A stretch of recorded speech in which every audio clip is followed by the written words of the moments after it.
just recently, the Violence Against Women Act Right. was allowed to pass. I say allowed to pass, finally. Tell us what held it up.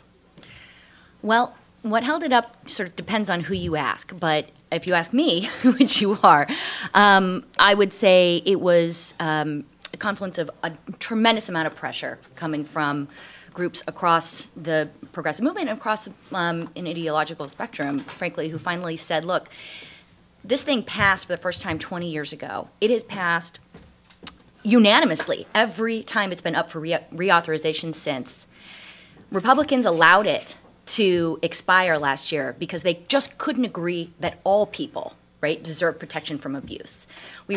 Every single time the Violence Against Women Act has been up for reauthorization, we've expanded it a little bit. This time, we were trying to expand it to women on Native American reservations, to women in LGBT relationships, and to immigrant women.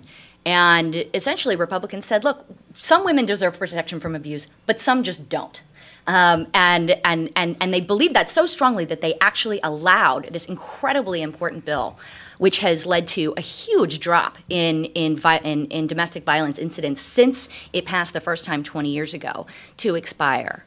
So what it required, unfortunately, was a tremendous amount of action on the part of activists. It required us collecting almost 200,000 petition signatures, sending thousands of calls into Congress, sending survivors straight into congressional offices and putting a face on the problem. And ultimately, there was a handful of Republican members, mostly women, who said, this is absurd. We need to pass this, and we need to pass this now, and that finally worked.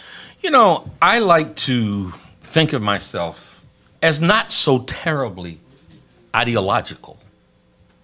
You know, my natural bent would be more towards progressive thoughts and progressive ways. I happen to believe that there can be good ideas across the spectrum.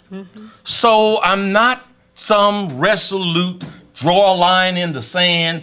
If you're Democratic, everything is right, and if you're Republican, everything is wrong. But that is idiocy. That is such fundamental and basic idiocy.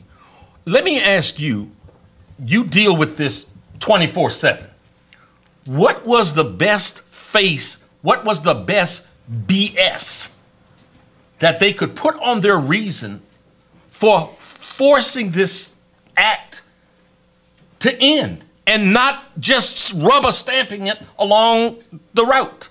Yeah, what was interesting was they got away with blocking reauthorization for a long time without really being held accountable by the press. I mean, we really didn't get a ton of answers out of them except to say, well, it's an expensive thing to do and everybody knows that we have budget problems. It wasn't really until this year, when there was so much pressure being put on the Republican leadership by outside groups, that the media finally got the question to them and said, look, the most absurd answer I heard was that it might be the case. So let me back up. The vast majority of violent rapes that occur on Native American reservations are perpetrated by white men who don't live there. And the fear was that, or the reason. Now, are yes. these legitimate rapes? I wish that was a joke to most people. Unbelievable. Unbelievable. Yes. I mean, that would be a question. Yeah, I can't even go there. But so the reason that was given by a couple of white male members of Congress was Native American reservations might use this opportunity as retribution for the hundreds of years of oppression to unfairly prosecute white men, and that the tribal courts wouldn't treat them fairly because they are biased against white men. And so white men just frankly apparently were nervous that if they were going to be held accountable for abusing women on Native American reservations, that they wouldn't face a fair trial.